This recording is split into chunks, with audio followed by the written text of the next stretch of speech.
You're listening to the Feed Your Wild podcast, a conscious lifestyle show about all things nourishing for your body, mind, and soul. I'm Vanessa Rodriguez, and join me for candid conversations with changemakers, exploring health and wellness, food as medicine, intuition and spirituality, and nature-based practices that will transform your health and feed all parts of your wild self. Hey there, welcome back to the Feed Your Wild podcast. I'm your host, Vanessa Rodriguez, Intuitive Nourishment Guide, and your intuitive nourishment guide for this episode and every episode. Today, we got a moon musing for you, new moon in Scorpio, along with a partial solar eclipse. So if you've been listening to the previous moon musings, then you kind of have an idea of the so-called cosmic weather and the patterns that we've been experiencing lately. Lots of shifts, I had mentioned in previous episodes, tons of planets in retrograde, and a lot turning direct, but really feeling a lot of shifting and transitional energy. And October 22nd, we had our Venus star point. So over that weekend, Saturday and Sunday, also known as Venus cazimi. So this is another subtle yet really beautiful energy that we have with Venus that aligned with the sun. So this is known as the Venus star point energy, and it really shifts Venus from a morning star into an evening star. So it's said that when that happens, when it goes into its evening star position, it radiates that love within. So that shining of self-love, bringing deep compassion of the self, and also some sweetness and gentle attention to what it is that we need, rather than putting it out so much to others. So this is also coloring our experience as we move into Scorpio season. And we did so October 23rd. The sun went into Scorpio and Saturn went direct. So the sun shifted out of Libra, and now we are in the oh so deep and sexy and intuitive watery sign, Scorpio. Definitely shifting our energy, drawing it inward, and really starting to look at the depths of ourselves and of what I call our sacred ecology, the roots of our thought patterns and our habits. And I love that within the program that I lead, the Wildly Intuitive Practitioner Program and Practitioner Mentorship, we are in a module called Cultivate. So we are working with High Priestess energy, and we're moving into our sacred garden, our sacred ecology, looking at the shadow selves and shadow beings that lie in our so-called sacred garden, and really starting to meet with them and things that you might perceive as weeds in your so-called garden, and how to reframe and get to the roots of what they are, why are they there, and how can we tend to them in a way that is supportive for ourselves and all of the seeds that we have planted and we plan on planting, especially with this new moon. So lots of shadow work and transformational work going on right now within our own program. And it's a microcosm of what's really happening on a larger scale with the collective. So with Saturn was retrograde since June 4th. And that point in time, October the 22nd, really represented. So when Saturn stationed direct, it really represented this sort of shift in energy and a turning point in Saturn's influence and energy. So again, this is where we will be able to see how the contractive experiences that we've had and maybe the aches and pains and challenges how they are really helping to support us and maybe even open up new opportunities and invitations. Saturn is really connected to the concept of karma. And so looking at not just this life and the opportunities that we have within this life to clear and transcend things that maybe have historically begun since childhood, since the womb, but really also looking at over lifetimes, our soul's lifetimes, things that we are ready to clear, transform, and transcend. And so this is really beautiful. This is celebratory. There's a lot of hard work and a lot of energy and a lot of very often struggle that can come with these karmic challenges and learning experiences. And these are really to support our evolutionary path as a soul and a spiritual being. So look for the karmic gifts. Look for the diamond in the rough. And then here we move into our new moon in Scorpio and this partial solar eclipse. And I must say, happy eclipse season, because we got some major energies coming our way, especially with our next one, the total lunar blood moon eclipse on November 8th. Eclipses have that energy. Well, first of all, they have a wide sphere of influence. So we can feel it not just at the time of the eclipse, but really a month before and after. They're intense times and they can really bring some seismic activity. And eclipse season is always a highly transformative time. Do you see a pattern here with themes? So you can really see them as doorways. Doorways or portals that open up like this wormhole that you can go into and really transport yourself, fast track to the next level, the next evolution, next chapter of your soul and your story here on Earth. Again, I mentioned we have 2 eclipses coming up this season, of course. So we have this particular one, which is a partial solar new moon eclipse. And then we have the total lunar blood moon eclipse coming up in the beginning of November. And this new moon solar eclipse is a gentler portal and opener to this eclipse season and into the next one, which will be a little bit more intense. This solar eclipse, like any solar eclipse, is really like a big new moon energy. So here we can set intentions, it's like really looking deep within and into our truth and what is the intention that we've been holding, that we're ready to plant those seeds and condition the intention within the context of where it falls in your chart. So you can take a look at where this particular moon is falling in your chart, which is 2 degrees of Scorpio. So take a look at where it falls in your natal chart, your astrological natal chart, which house it falls in, and this will inform where the focus will be, you know, what the themes are kind of around that. And set some intentions for yourself with this energy. And now these eclipses, it's not like you have to do anything because the energy is so big and influential. It kind of works for you and onto you. So you don't have to make things happen.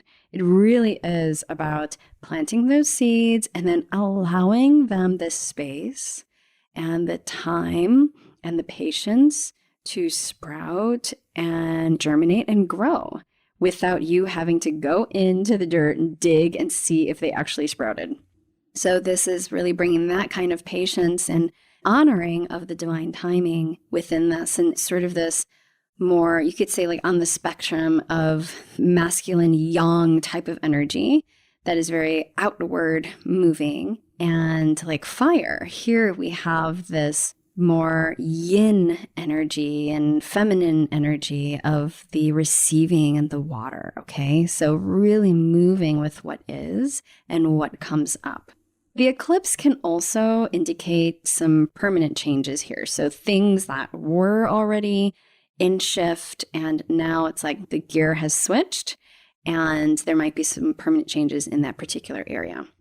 Scorpio is the sign of death and transformation and rebirth. So that trifecta, right? Like not just about death, but about that transformational process during the death process and the rebirth into the next phase. It's also a sign of secrets. So there might be some secrets or things that were kept hidden that are revealed or bubbled to the surface. And this is also a south node eclipse. So it's happening at the south node. So it's really shining a light on what needs to be released or let go. This is about letting go of all the toxicity in all ways. What are you bringing into your life or has been brought into your life, has been inherited into your life experience that's toxic, that is ready to be released? We want to focus on that. And again, these new moons are portals of new beginnings. And so this is beautiful energy to set those intentions. I also want to speak into forgiveness here because Scorpio is an opportunity here. It's highly intuitive. It goes deep, feels very deeply, so much. It's interpersonal. So it's not just about the self, but it's about moving with another. So there's this need for letting go, and that so often has to do with forgiveness. And of course, with the self. Forgiveness of self is primary. And then also looking at forgiveness with others. Now, there can be a lot here that ruffles people's feathers around like this concept of forgiveness and what about things that are seemingly unforgivable. And I just want to honor where everybody is at and everybody's experience. And this is not just some platitude, like here's a directive to forgive all the people in your life that have hurt you or forgive yourself or XYZ. It's really about a personal journey of letting go and readiness. Pushing the edges of your comfort level around readiness, starting to look at the things that you're holding on to connected to forgiveness or like the inability to forgive. And is that actually creating even more toxicity for you, right? So it's more so about getting real with yourself and shining a light on these things that need to be released. This is also an opportunity to commune with others and to relate with others as reflections of one another. And so grab your bestie, grab your lover, your loved ones, and be with them in this time, especially with that juicy Venus energy. It could be a really beautiful opportunity to connect and communicate things that maybe were harder or that you didn't have the capacity to communicate before. With Scorpio, as I'd mentioned, it's a water sign. And we have the guardian planet, the modern ruler of Scorpio is Pluto. So Pluto, again, is that like death, transformation, rebirth. And the traditional ruler of Pluto is Mars. So there's a bit of that kind of fiery energy with that too. It's a fixed sign, which means that it's not like the body systems and parts that are traditionally connected with Scorpio. So this is through the lens of medical astrology. Historically, the body is broken down and connected to the cosmos and the various planets. And the various planets have planetary influences on the body systems. And so through a medical astrology perspective, in connection with Scorpio, we have the reproductive system, the genitals, the groin area. We have the colon and the lower digestive tracts. So the rectum, the colon. We also have the gallbladder that's also connected here, the sphincter muscle. And we have the womb, the uterus, the cervix, the clitoris, and the coccyx and the pelvis, the urogenital system. So we have these areas of creation, procreation, and release, elimination, excretory systems, your excrement, right? That is really potentially impacted by what's going on in connection to this moon. and if you have a lot of scorpionic influence or tendencies based on your chart. So when we look at imbalances or health challenges, dis-ease patterns, we can see a lot related to the womb. And so that might mean infertility, menstruation problems, bleeding problems, constipation also. So again, with the digestive tract and the colon, we might see constipation, or on the other end, diarrhea, really loose bowels. So things going on with the lower chakra systems, especially the first and the second chakras, those energy centers. And it's really important to support and bring love and attention to those centers and the digestive system and reproductive system. Interestingly, it's our lower chakras that really hold a lot of the trauma that we have experienced and that we have inherited through our family line. The lower chakras are also the most dense and connected to this earth realm, this material realm. And we can see a lot of imbalance in these areas, especially since I think as a collective, we've had so much trauma in these areas too. And it's hard being human, let's be real, right?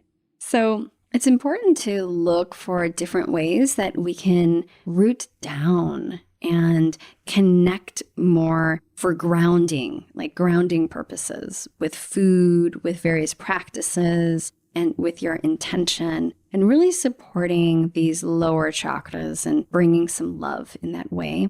Now, when we look at general herbs and remedies for Scorpio, we have a lot here. We have herbs that are detoxifying or that support the colon and elimination, that process of elimination, that those can be incredibly supportive in this time.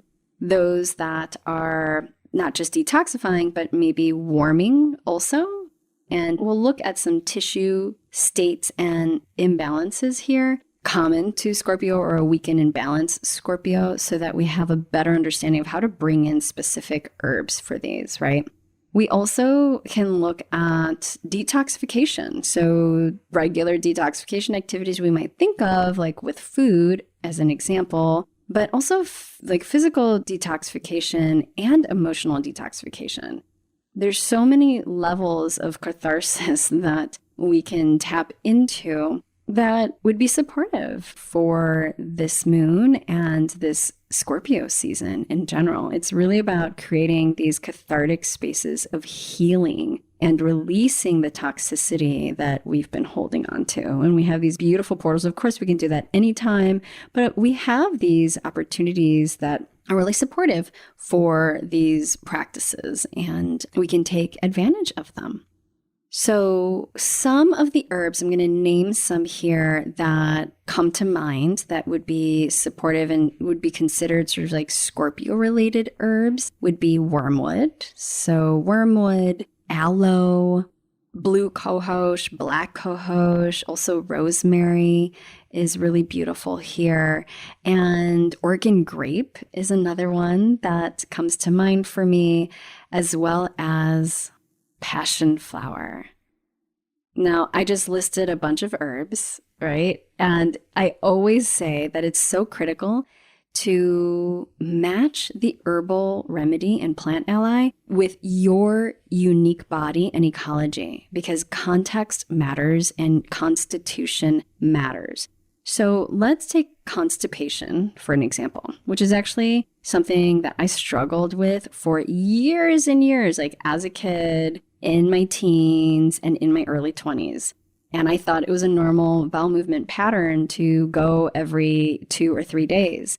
And we want to be going at least once a day, right? It would be ideal to have like a really good bowel movement every time we eat, and just making sure that you feel satisfied. You feel like you've experienced a complete elimination. And when we don't, that means we're holding on to things that are toxic and that we can reabsorb, and it goes back into our circulation, and then it causes more toxic systemic patterns.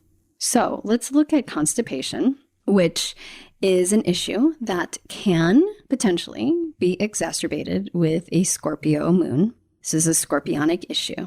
And it's a critical part, the colon and elimination, it's a critical part of elimination pathway for letting go. So all of this that we're talking about, letting go, releasing, detoxification, you better make sure you're pooping during that process, right? If you're letting go and releasing on a spiritual level, on a mental level, you better be pooping, because everything comes down to the material realm as well. We cannot separate those, right? We have to be holistic in that way. So we must support our digestive system and our pathways of elimination. So it could be tempting to go to a store and just pick up something that says for constipation, right? Like we're treating a symptom. But it will be much more helpful, fruitful, and supportive for you to understand the underlying issues connected to the constipation in your unique case. While someone might say, oh, well, just take extra magnesium and a laxative type herb like senna leaf, which is so often found in a lot of these herbal formulations that are in the store for constipation. There are a lot of like laxative type herbs. And that may help definitely temporarily, but it's not addressing the root issue, and it's not taking into account you as a person and like whatever you got going on, right? So we have to take a look at all of that. So even just looking at the level of tissue states, like I mentioned before, so there's cold depression tissue state.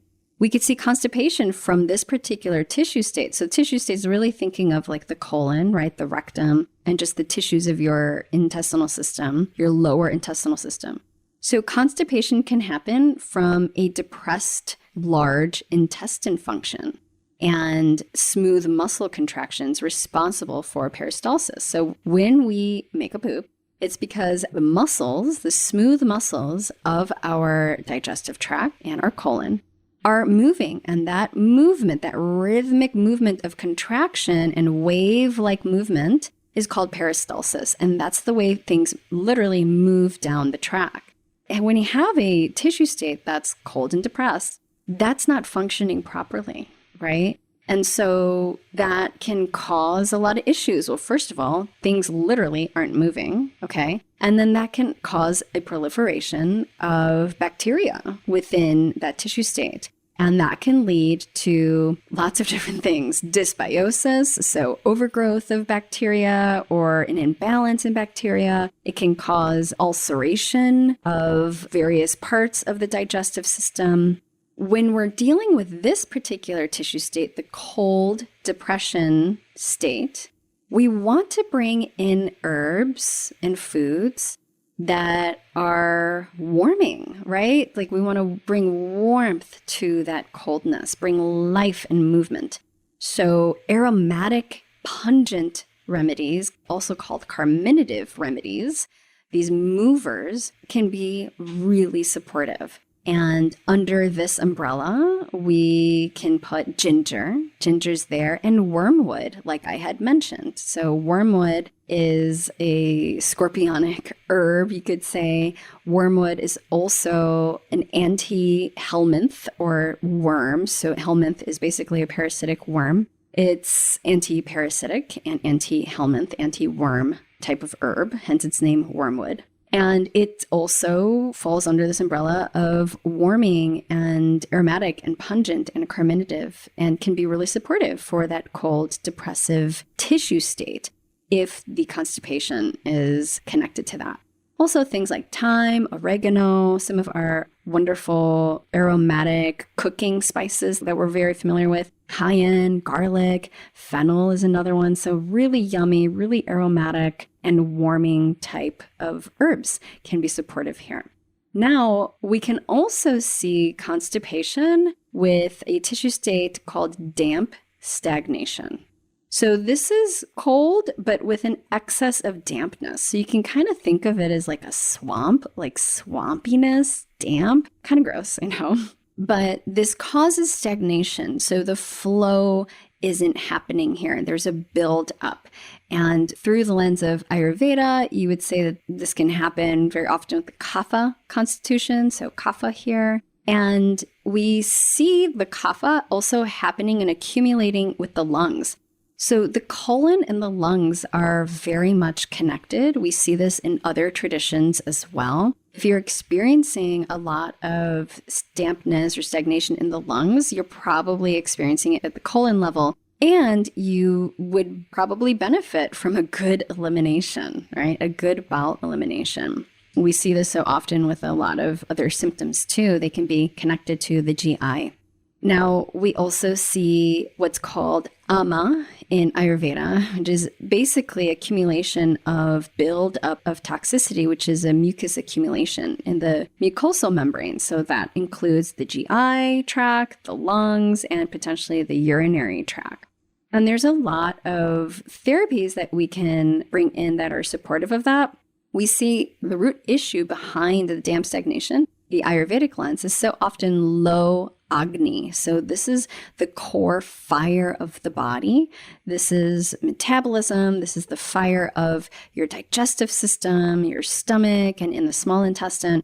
And if this fire is low, we're seeing suppressed, then that can lead to damp stagnation and a lot of these other issues and the accumulation of ama, okay?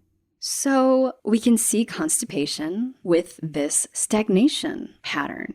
And we can also see the growth of bacterial infections, of parasites, and all of that. And when we look at this particular state, oh, and by the way, constipation can also be extremely common alongside other symptoms such as mental inflictions, so mental depression. And a lot of people might say, like, I have foggy brain and it's just headaches. And there's a lot there around that within this damp stagnation pattern connected to constipation. So what are some plant allies and herbal remedies that are supportive for the damp stagnation type of constipation? Well, our bitters are some of our best medicine in this case, our best remedies. And that includes Oregon grape. As I had mentioned before, Oregon grape is an amazing bitter, as is dandelion and gentian. There's so many. And so while some of these may not traditionally be seen as an herb connected to Scorpio or scorpionic herb, but depending on your tissue state pattern, they might be indicated, they might be really supportive. And when we look at Oregon grape and dandelion and bitters in general, like bitters as sort of like an umbrella plant allyship, we see how supportive it is in the process of detoxification as well, because all of them are really supportive for the movement of things up and out and support for your liver and your gallbladder, which are so key for detoxification process on a physical level. So as you can see, there are these deeper layers to both plants and people that can so often be overlooked and even ignored, especially when you're working sort of like with conventional medicine, right? We're not looking even at the person in front of us, let alone these deeper root issues. So it's important that we understand this. We understand that there's a way, like there's a long list of all these herbs. How do we know which ones to use? Well, we can customize it based on what's actually going on with the person. And the missing link here is really in the energetics of the plants and the herbal remedies, and matching those energetics with the pattern that we have going on. So our constitution, our context, and that whole energetic pattern. So there's a lot there to be said. I do want to mention an amazing resource that's available to you right now. My friends Seja and Whitney Popham at the School of Evolutionary Herbalism just released this brand new complimentary mini-course where they break down how to use herbal energetics and constitutional systems in your work with people and plants. So this not only anchors your herbal practice in the roots of tradition, but it also prevents you from really falling into the traps of what you could call allopathic herbalism. And yes, that exists. Just like allopathic medicine, you can use herbs in that same kind of way, where basically you're taking an herb for a symptom and you're not actually looking at the person or treating the whole situation here, right? Like getting deeper with it and really customizing it. So I've had Seja on the podcast, I think 3 times. I've had Whitney on once. I'll make sure to link up their episodes in the show notes below because they're amazing. They're just phenomenal people, but they're amazing teachers and they have so much to say. In this super in-depth video course that Seja has, covers everything from how to do a great client interview with their particular holistic intake roadmap to the art of strategic herbal formulation. And of course, talking about this difference between allopathic herbalism and practicing what we could call the vitalist way or vitalism. So I can't even begin to tell you how much I've learned from this course that they're literally just giving away for free. I feel like I know my stuff pretty well with regards to herbalism and just sort of working with clients. And I can tell you that they are giving a lot of really valuable content. And I myself have taken their programs and have gone through their free offerings. And I can vouch for just the value and how really helpful it can be. If you're interested in learning more about that particular way of working with herbs and going deeper with it, you can go to wildlyrooted.com/vitalist, VITALIST, wildlyrooted.com/vitalist. And you can sign up for their Vitalist Herbalism Mini-Course over there. So Seja Papam, by the way, is the author of Evolutionary Herbalism, and he trains herbalists in a holistic system of plant medicine. And that really encompasses clinical Western herbalism, but also medical astrology, like we've been talking about today, Ayurveda, like we've been talking about today, and spagyric alchemy. So again, I'll link up those episodes just so you can kind of get a sense of their work and where they're coming from to see if this is a fit for you, but also why not just sign up to their free training. And this free training, by the way, is part of their lead up to their amazing program called the Vitalist Herbal Practitioner Program, which I believe opens next week. So that's the program that I did. Well, one of his programs that I have done myself. It's awesome. It's phenomenal. And yeah, his free training goes so deep. And I do want to make a heads up here that the links that I provide are affiliate links. For those of you who are not familiar with what affiliate links are, this means that when you click on it and if you buy something that I recommend through my link, then I earn a small commission at no extra cost to you. So this process and way of doing business, I really love because it's in partnership, it's collaborative, and this really helps me run my small business and supports this podcast literally because I don't get paid for this podcast. So I so appreciate your support in accessing this info through my links. But I also want you to know that literally anything that I recommend here, I have experienced myself, I have used myself, I have gone through myself, or I have some sort of touch point in understanding it, and I can attest to the value. And I'm really selective about who I partner up with and what I promote. So I just want to be really transparent about that. But please know that there is this connection here. I'm partnering up with Seja and Whitney, and with their program, I'm offering a special bonus I'm super excited about for those who do choose to step into their Vitalist Herbalism program once it does open up later. So stay tuned to learn more about that. I'm really stoked about what I'm brewing up for this particular bonus as a partner in this Vitalist Herbalism Practitioner program.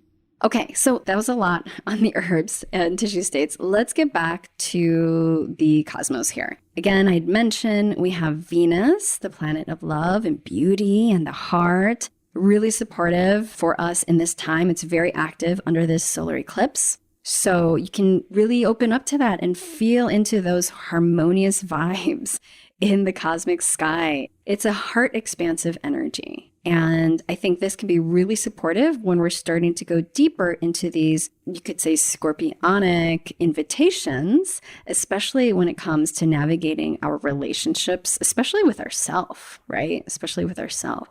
So utilize this energy. It's also being honest about what is too. So I think this energy with Venus can be sort of that gentle lap that you can lay upon as you really connect with the truths and honor your heart's desire. Because sometimes that means making some difficult and big changes and transitions. So this Scorpio New Moon solar eclipse, it might have us really thinking about important connections in our lives, connections with others, and also being a part of a community. I know that that's been so true for myself and my family. As I'd mentioned in a previous episode, we moved our family from beautiful, wild Southern Oregon to the wild city of Chicago, where my partner and I are originally from, born and raised in the city of Chicago, and we are back. And gosh, there's so much to say about that. I'm going to actually talk more about it in some following episodes and really color it through a deeper understanding of my journey with a spiritual and soulful journey, using Rose as an ally. So stay tuned for more of a personal medicine story, if you will, sharing on that. But a big piece of that is, we had a beautiful community in Southern Oregon, but we didn't have our family, like our blood family, which my partner and I, we actually really like and love our blood family, And it was really important for us that our son, our baby, has connections, creates those really important soul connections with our family. And so most of our family is back in Chicago. And that's one of the big reasons why we chose to move into the place of our origin. So there you go with that, just a little bit of a personal experience with that community energy and really the contemplation of bringing in deeper connections within our own lives. And this sort of scorpionic energy and this new moon energy being really supportive for that alongside Venus. Now, again, as I had said, it could be really helpful to set these intentions for the new moon, but don't feel that you actually have to do anything about making those things happen, because the eclipses have their own power to really move things and shift things where they need to be for you on your behalf. So this is really about being in flow, being that state of trusting and holding space and allowing the things to move into your life, and for God and universe to bring the things that you are desiring or that are best for your soul's evolution, to bring it your way. All right, so with that, I have a mini Akashic reading for this new moon that I would love to share. And I wish you all a beautiful portal and new moon eclipse energy and all that it brings your way. So here we go with this Akashic soul nourishment reading for the new moon in Scorpio. Into the depths you go. Round and round, swirling in a pool of the dark abyss. While it can feel frightening, even as if you approach a death, know that your soul has a life jacket on, and you will survive. This spiralic commotion, waves of the ocean, tears from your eyes bleeding down your thighs, all prayers, all offerings, all holy communion with the One, your God Almighty, extending a hand to lift you up when you feel you have gasped your last breath. It is the dark portals that bring us to our knees and allows the Holy Spirit to move through. The sanctity of grace, the spirit of liberation, the angels of harmony, dressed in cloaks, found on the streets, in your own backyard, in your neighbor's heart. There's no need to fight the riptide, despite the initial shock and perception of the scene. There is so much for you here. So much happening for you, my dear. Follow the flow as we reap what we've sown. Into the depths we go. You did sign up for this after all. Not the pain, nor the injustice, but for the ability to bleed and feel and taste and choose to experience the corporeal reality, union with Divine Mother Earth. This gift of life is an opportunity to know thyself, to express, to evolve. There are many paths to salvation. The primary is through your own heart. This season, ride the waves of your own waters into the depths of your own heart. See the darkness and the light. Bear witness to it all. As you move forth on the path, allow the truth to be revealed. Allow this truth to illuminate and clear the murky waters that cloud your vision and harden your heart. For it is within these dark waters you may just find what you've been searching for all along. And with that, my loves, I send you so many blessings and much love. Until next time.